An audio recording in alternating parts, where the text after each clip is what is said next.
যারা অন্যায় করেছে আল্লাহ ওদেরকেও ধ্বংস করেছেন, যারা অন্যায়ের প্রতিবাদ করে নাই আল্লাহ পাক তাদেরকেও ধ্বংস করেছেন। আর যারা অন্যায়কে পেট্রোনাইজ করছে উপরের লেভেল থেকে, সবাইকে আল্লাহ ধ্বংস করবেন।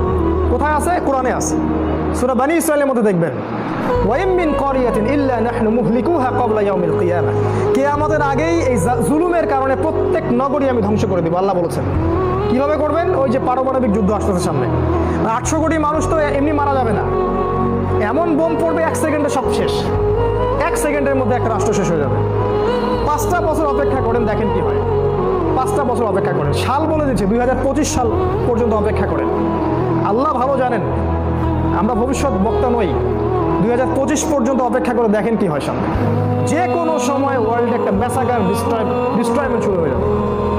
Nuclear war scanning, knocking at the door, দরজায় নড়া নাড়ছে। সোশ্যাল অবস্থা এই, দেখবেন সমস্ত পাপাচারের